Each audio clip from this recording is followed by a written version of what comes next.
Say what's cracking, YouTube? It's your boy 16 to life, and I'm back like I'm on a parole violation. Yard down!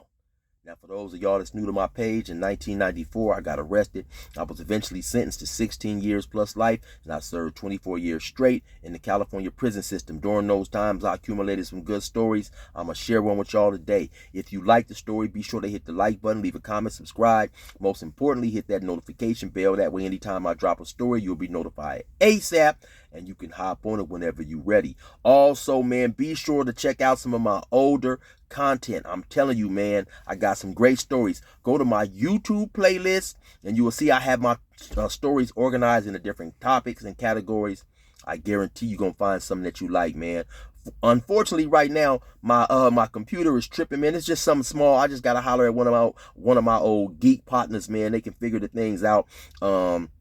I upload my movies from I upload my stories from a program called iMovie, man. And for right now, for whatever reason, it's tripping right now. But like I say, it's something simple, man. I get at one of my geek partners, they'll solve it real quick. Hey, but look, let's hop right up into this story, man. So yeah, you see the title right there, man. I ran into a dude that snitched on me. Now, actually, I ran across a dude. I won't necessarily say I ran across. I won't say I ran across another dude that snitched on me in the pen. But this particular story takes place once I got free, once I was paroled from my life sentence, right? And so, like I said, I was locked up for 24 years, man. At some point, I finally go to the parole board, and they find me what's known as suitable in California terminology, basically saying you going home, right? And so, like I told you guys, I'm from a small city, right? Basically, a lot of the people who I started off going, to kindergarten, Head Start, whatever we graduated, I've been knowing all my life, right? So I'm knowing that when I get out and I go back to my city, I'm gonna probably run across some people who either won't be happy to see me home, or I won't be happy to see them, right? And one dude in particular, and I normally don't do this, right, in most of my stories, but I'm gonna do it this time. Use real names. So it was a dude by the name of Puny that told on me right now. Actually, out there in Bannon, it was two Punies. It's ironic that both these Punies started cooperating with law enforcement, right? So it was Puny Scott. He was the dude that told on me, and it was another dude by the name of Puny Hunt, right? He ended up telling on my next door neighbor, one of his road dogs, and he ended up getting helped him get sentenced to the death penalty, right? So Puny Scott is the one that told on me. Now, me and Puny Scott have grew up together.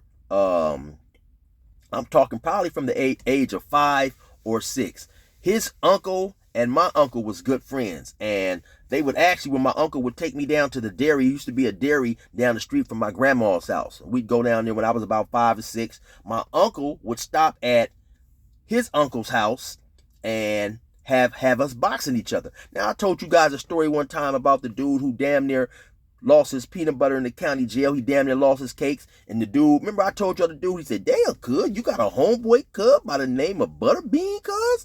Wild D. Remember I told you Wild D came over there, his eye was punched. This dude, Puny Scott, his uncle was the one that punched him in the eye. He rests in peace now, Butterbean, right? And so, my cousin would stop off at Butterbeans, and they'd have us, be out there squabbing. My nephew can whoop your nephew, whatever. So I knew him, like I say, from the age of 6 or 7 years old.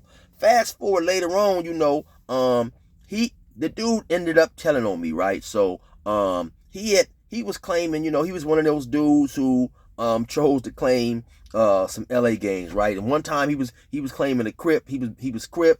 Then about, I don't know, maybe a year later, he had turned blood, right? So at the specific time he told on me, he's claiming that he's a blood, right? And so now the cold part about Puny Scott is that he had told on about 5 murders that year. Now around 1994, 1993, Bannon had a whole lot of murders. Actually at that year, Bannon led Riverside County in murders per capita. Bannon had about 18, 19 murders that year. Now, a lot of people may be from larger towns and say, well, damn, man, 18 murders, that's really not a lot. But for a city that only has one high school, that was a lot of murders that particular year, right? And so, now also I got a song called Never Gave Me Therapy, and at the end of the verse I say something about you people be faking or something. You'll realize people is faking. And then I say Puny. That's who I was talking about, this particular dude who told on me, right? And so, like I say now, Puny had told on about 5 people this year. This dude was snitch number 1. So, it's crazy to see one murder, but to see 2 murders in the same year, that's highly unlikely. But to see 5, so what this dude was doing, man, every time a murder would happen,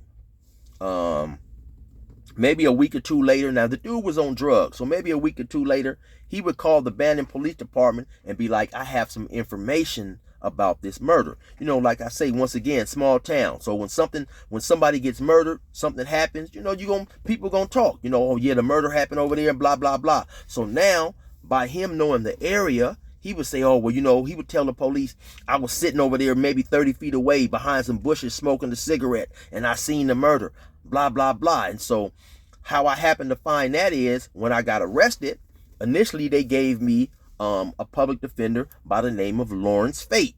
So Lawrence Fate just so happened to represent another dude who had caught a murder out in Banning. I believe his name was Puppet, if I'm not mistaken. Now Puppet was from Pomona, I believe. And so Puppet had got into it. Puppet was a Crip. Puppet, I think he was from Southside Village or Southside Mafia or something like that. But he had got into it with a blood out there from Pomona, and he killed the blood. And he was fighting his case, right? So just so happened, like I said, Lawrence Fate was the public defender also for Puppet, and so he had information about this dude Puny. So once I started going through my trial and this and that, he's telling me, okay, well, yeah, I've heard this name before or whatever. But then later on, I ended up hiring a private lawyer, and because I was later on charged with another murder. So Lawrence Fate was still my attorney for the murder, even though I'd hired somebody else for this attempted murder. So he was the one who, told me the information and showed me the information about Puny. He had cross-examined him before at Puppet's trial of how he was telling on all these different murders and stuff like that, right? And so basically, man, listen, I get caught up at a party, right? I get into it at a house party. Now, when I pull up to the house party, I'm with my homie OZ. Now, OZ was a blood, right? So, me and OZ grew up together. OZ and Puny, they would, by them both being bloods, they was cool. So now Puny was at the party when I was there. But when I pulled up, Puny was leaving. He was leaving. He had a couple little dudes with him, man. I won't say their names. He had a couple little dudes with him, and he said he had just got into it with some other dudes at the park. And so the homie OZ told him, okay, man, be careful. He said, oh, you don't trip, man. He opened up his coat. He had like a sawed-off gauge in his coat. He went on his way, right? So when I actually go into the party and get into it, he's not there. But he does his same little routine later on. And so come to find out, he was also smoking crack. He got heavily into the drugs. Puny did. And so later on, he does the same routine. He calls the police. He tells the police, I know something about this case or whatever. And the reason why he was doing all this, because he was on drugs and they would give him money to provide information, And so I guess he planned on just giving information and telling on people or whatever, and thought he wouldn't have to come to court. Or I don't know what his plans was, but they ended up making him come to court, And so this is how I get the information where this dude testified on 5 different murders, man. He testified against me. He testified against my next door neighbor. He testified against the dude Puppet. He testified against another dude who killed this white guy who actually happened to be on my baseball team when we was growing up. And then he also testified against a murder that had happened in the park. Somebody robbed somebody, and I think the old guy had a heart attack. He was informant in that case. So this dude was a well-known snitch, right? And so, as I get found suitable, like I say, I'm sitting back and I'm telling myself, man, what if I get out there and I run across this dude, man? I told myself that I was going to be cool, that I wasn't going to trip, and I was going to try to apply these tools and stuff that I had learned in my anger management class, my self-help class, so on and so forth, right?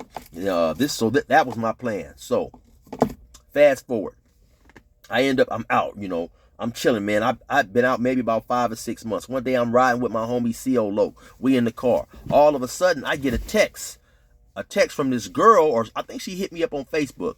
And the only thing she said, yeah, it was on Facebook. Only thing she said is, he said call. And she left a phone number, right? So now, I had just talked to one of my other homies who was locked up a couple of days ago, and he told me, he had a female out there, and if sometimes she might contact me to do something for him or whatever. And so that's who I thought it was. So now when I called the number, somebody said, yeah, I heard that you out.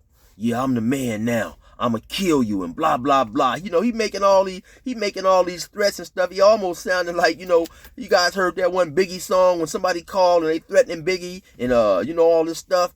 And at the start of the conversation, Biggie say, Faith, yeah, I'ma kill you. I'ma kill you. This dude is doing all this old type of stuff, right? Then he hangs the phone up. So then I called back. I'm like, man, who is this, man? Don't be playing on the phone, boy. Go to talking crazy again. Then he hang up. And then from that point forward, he just started texting me, telling me all this crazy stuff. I'm going to kill you and blah, blah, blah. Okay, whatever.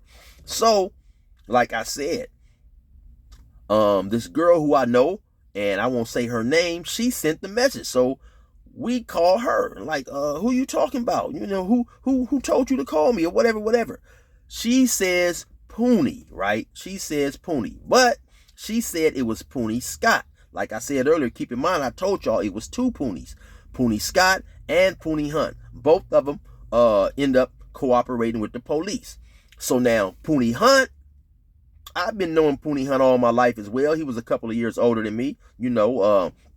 I don't necessarily remember him claiming the hood, but like I said, he was a couple years older than me. But if he did claim the hood, he would have been readily accepted. He's born and raised right there on the east side. His house was to hang out for a lot of dudes, in his generation, older dudes. So I mean, official at that time, we looked up to the dude, more or less as being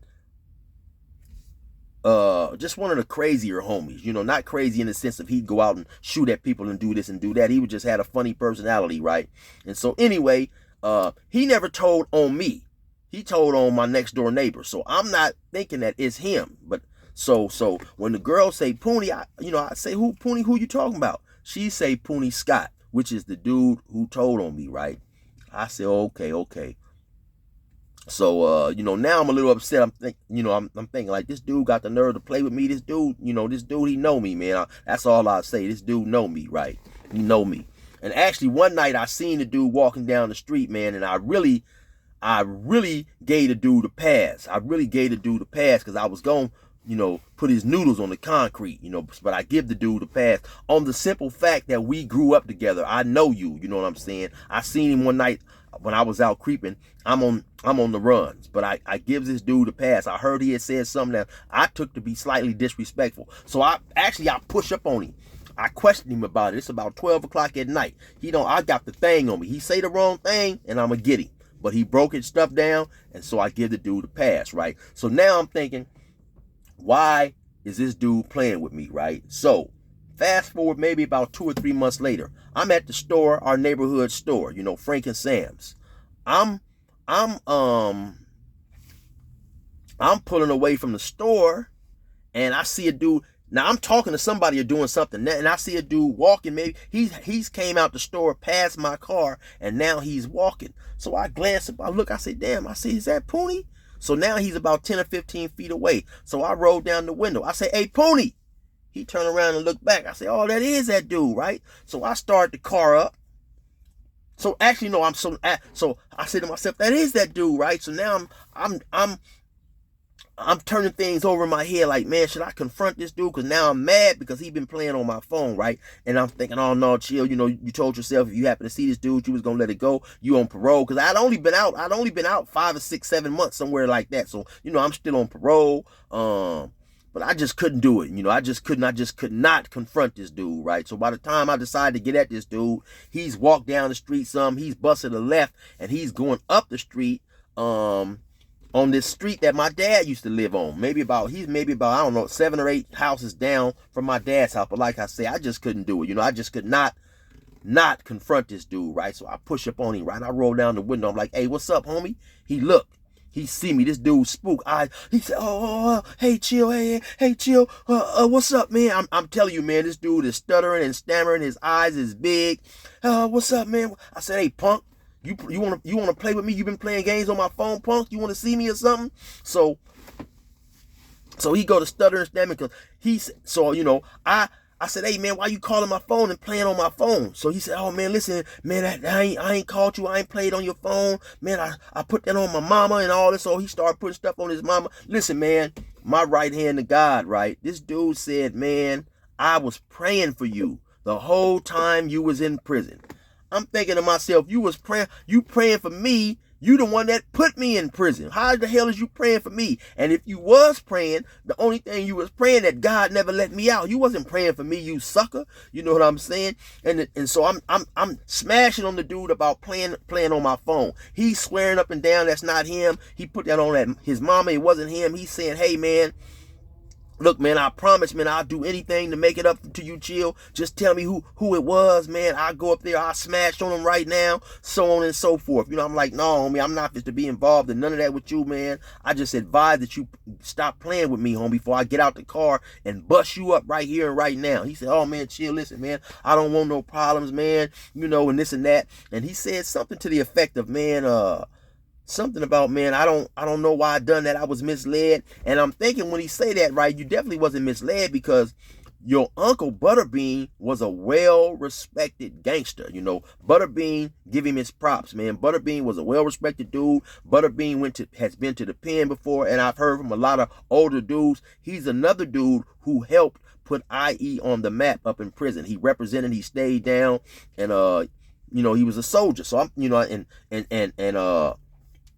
so I know that he definitely had right street guidance dealing with Butterbean, right? So like I say, man, I'm on parole because I really want to get out the car and go upside this dude's head. I'm also looking at him, right? And this dude, you know, he's different. You know, I've heard he's been smoking drugs, and he definitely don't look like I remember him to. So, you know, I left the dude alone. I told him, hey, man, stop playing on my phone, you know.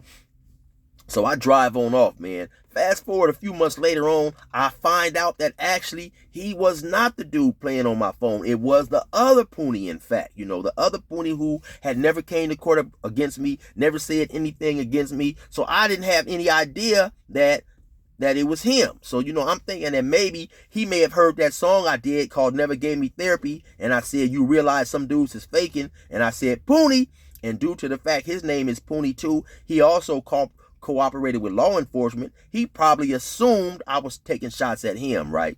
And so fast forward again, man, maybe about a year later, I had a homie, man, real dude that was really with the business, man. He ended up getting on drugs or whatever. Matter of fact, if you guys happen to see that video, once again, Never Gave Me Therapy, at the end of the video, he's the dude on there dancing. Or if you saw the video I done called Go From Here, he's at that, he's at the end of that video as well, dancing and stuff. It seemed like every time, and now he's homeless, it seemed like every time I would do a video, he would just pop up. So I'm down in Banner. A lot of times, you know, I have a lot of older clothes or whatever, and instead of throwing them away, tennis shoes, so on and so forth, I take them down there to the homeless shelter. I mean, to the homeless little camp. So I go down there one day to try to find him. I think it's getting ready to get cold, to give him some clothes or whatever.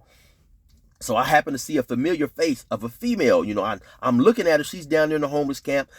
I can't quite put my finger on exactly who she is, but I recognize her. Like I say, I've been gone. You know, I'd been gone by that time from Bannon, 25, 26 years, possibly a little longer than that, because I really left Bannon in 89. I had moved to Montana. I was selling dope. So I was out there 4 years, locked up 24 years. So that's damn near 30 years. So anyway, I see her, right? I tell her, Giddies, I asked her, do you know the homie? She said, yeah. I say, what's your name? She tell me her name. I said, okay, yeah, I thought I went to school with you. I went to school with her. I was like a year or two older than her. So as I'm handing her the clothes, I hear somebody say, who's that? Somebody comes out the homeless tent. It's the Puny who was playing. It was the Puny who told on me.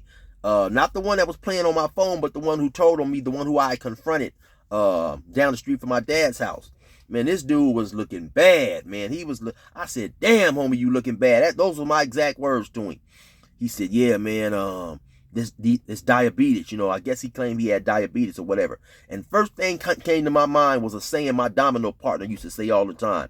Uncle Jesse, he used to say, chill, he ain't long for this world. I'm looking at this dude, he's skinny, he toe up. Man, if I had jumped out the car and done something to him, I would have been wasting my time, man, because that dude definitely was on his deathbed.